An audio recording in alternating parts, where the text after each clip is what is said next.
到了的厅中，茶水相继上来，罗干事求助的目光看向林光耀，后者犹豫了一下，还是道：林总，要不报个价，我们先买下一对怎么样？林浩笑着摆手：林总，咱先别急，我先和这几个老外聊聊，我昨天说的依旧有效，不管我和他们什么价格交易，都会给你们打折的。林光耀嘴巴开合，但最终还是郁闷的点了点头。他是商人，自然要遵守商业上的规则。林浩所作所为并无一丝不妥，自己在强求，对方或许就不会再这么好说话了。他对着罗干事摇了摇头，表示自己也没有好办法了。而旁边的孙记者还在恼火当中，倒不是因为林浩不卖自己人罗，而是因为刚刚林浩的眼神，他第一次被人这么给无视了，心中盘算着要让这家伙知道自己的厉害。哼，等着吧，回去就发篇新闻稿，论乡镇一行，金钱吞噬了良知和道义，臭一臭你，看你怎么办。林，请你报个价吧。哈格斯和两个老外低声交流了一句，这才看向林浩道：林，请你开个价吧。哈格斯在说出这话之前，还和另两个老外低语了几句。林浩虽说听不懂，但也能明白他们在说啥了，无非就是提醒两人，大家不要争抢着竞价，从而便宜了他呗。哈格斯，我想先听听你的报价。哈格斯犹豫了一下，2万一对，我说的是美刀，够有诚意的了吧？林浩面上并没有啥表情，平淡的道：公罗100万美刀一个，母罗200万美刀一个。听到他的报价，林光耀三人都妈了，表情比几个老外还夸张，100万一个，还是美刀，你是真敢要啊？要是真这个价格成交了，别说给自己打9折了，就是打5折也不可能会买啊。罗干事是买不起，因为他根本申请不到这么大额的资金。林光耀则是不愿买，脑子抽风了，花几百万买个罗，真要买了，那自己指定是有大病。林顿眉头一皱：林，你是在开玩笑？是这位哈格斯先生先开玩笑的。林浩直接回怼，之前客气那是因为对方是客人，此时此刻身份和心境皆不同了。好吧，林，一对我愿意付10万，这个价格很合理了。哈格斯面上正容道：10万枚子相当于80万人民币，这个报价确实高过了系统的估值，但对方大老远的来了，如果不多从他们身上刮一点下来，林浩都不好意思，对不起他们大老远跑过来，况且这是一锤子买卖，他又不图后续，思忖片刻道：公罗35万美刀，母罗50万美刀，这个价格也很合理。约克嘿嘿一笑，照实翻译，此时才明白为何他会和林浩一见如故了。对自己人是真大方，但对别人该上刀割肉的时候也从不手软。林，为何要把公罗和母罗分开来卖？林顿气愤的道：哦，你可以只买一个的，或者买一对公的也行。哈格斯气得一下子站了起来。林，一对公的能繁育吗？我不知道，毕竟这在贵国算合法的吧，在我国肯定不行。在我国，娶亲是要彩礼的，况且母亲这个称呼一直是最尊贵的，所以母的贵一些也很正常。孙记者瞪大双眼，并没有因为林浩抬高女性而赞同，此刻他心底只想呼出一句话：人怎么可以无耻到这种程度？林光耀这回放下了购买的意愿，纯粹以局外人来看，听林浩这番歪理邪说，他居然有了很大的认同感，就是场合不对，否则他都要竖大拇指了。而罗干事脑海中都是钱，几十万还是美刀啊，自己咋办？自己要放弃吗？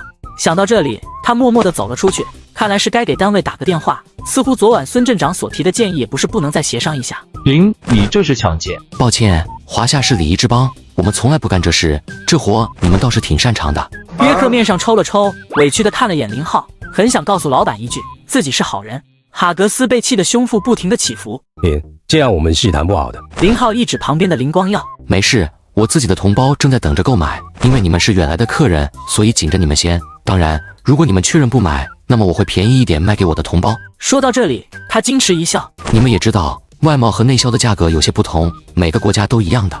3个老外都要疯了，就几个罗而已，还扯到外贸上了。约克，你不该帮他。林顿目光灼灼地看着约克，约克耸了耸肩：嘿，老兄，你会给我300万美刀的年薪吗？如果没有，那请你闭嘴。而且林和你们只是公平的谈判，请把你们那套强盗的逻辑收起来。约克，现在林展是强盗。哈格斯声音近乎于咆哮了：哈格斯先生，你可以现在取消谈判，说不准我们还能赶往去京城的最后一个航班，这样我们就可以尽快回家了。哈格斯的喘息声越来越粗，但他压根没有更好的办法。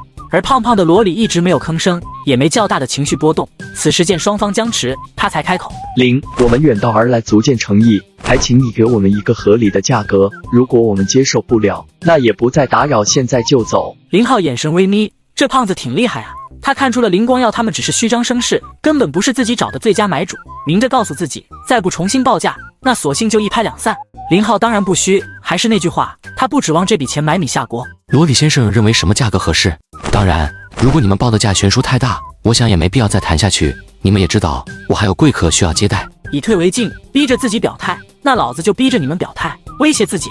显然，罗里想多了。林浩直接来一出以彼之道：3个老外你看我，我看你，面上都写满了灰败之色。没想到一个年轻人会这么难。我们需要一个地方商量一下。罗里说着，当先起身，紧随其后的另2人也相继站了起来。林浩一指后院，如果时间不长的话，后边有个凉棚。罗干事倒是挺期待的，他巴不得两边谈崩，只要谈崩，那么自己的机会就大了。林浩并不知道他心中所想，否则会直接回一句没机会，一点机会都没有。林总，你的要价太高了，老外又不是傻子。孙记者的语气有点幸灾乐祸。哦，那等一下我告诉他们，我免费送给他们好了。一句话对得孙记者哑口无言。外间3人的商讨还杜绝了约克的参与，时间并不长，也就10多分钟，3人再度回来。罗里开口道：林，如果你同意，我们愿意一对出30万的价格。林浩看着胖子，从对方的双眼中还是看不到多少诚意，他笑了笑道：好吧，咱们就论对来计算，一对60万美刀，这是我的最终报价。其实刚开始他没打算要这么高的价，但这3个老外明显想捡漏，一直不怎么老实。要是刚开始对方就报20万美刀左右的价格，说不准现在交易已经完成了。开口1万美刀，真当林浩没脾气呢。听到60万的价格，哈格斯直接起身，代表着不想谈了。林浩也跟着起身，看了一眼手表道：今天就不要走了，万里而来，若是如此走了，那就是我的过错了。随即又看向约克，我们已经非谈判双方，那么就是远来客人带领3位朋友在国内玩玩，他们愿意什么时候回去都行，包括返程的机票全算我的。好的，老板。约克又将此话翻译给了3人听，这下3人尴尬了，没有唬住人不说，对方压根不在乎，而且这时候搬出礼节来了，告诉3人，既然不谈那3位还是客人，林浩总要一尽地主之谊的。一番话说得3人气也不是，不气也不是，最终还是罗里叹了口气，妥协道：林，50万一对，这6只我们都要啊。可是这6个螺当中，只有2个是母的。这个就不用你操心了，150万，愿意成交吗？林浩也觉得给他们的教训足够深刻了，这才伸出手。合作愉快。罗里苦笑地伸出手，这次贵国一行我会永生难忘的。你怎么都卖了呢？罗干事一看双方谈妥了，这下急了。林总，无论如何留一队，我们同意在镇上设立研究所分部，帮助你从事养殖的培育工作。林浩笑了笑，随即一摊手：不行啊，我已经同意了他们。你这人怎么？罗干事不知道该怎么说了。林浩示意了一下陈东，后者将罗干事拉到一边低语：还有一对最好的，在林浩家的鱼缸里养着，原本他就留了一对自己养的。罗干事一听此话，这才长舒一口气。没有全卖了就好，没全卖了就好啊！让3人把账直接转到于法科在海外的账户上，钱到账这边就可以带罗离开。至于罗干事这边，林浩也快速的与对方达成了口头约定，研究所常年驻守不少于3人，工资由研究所承担，但在这里的食宿和办公场所由林浩提供。若是3人出工不出力，林浩有权随时终止合作，收回那2个螺。罗干事可是亲眼见着了林浩面对老外的强势，知道自己没有多少讨价还价的资本。当然林浩的条件也不过分，至少承担了人员在此的食宿和办公费用。事情谈妥，罗干事就要抓紧时间离开。临走时林浩还提醒他快点，说自己万一把罗养死了，那想再合作也没机会了。孙记者紧闭着嘴，直到离开都没再发一言。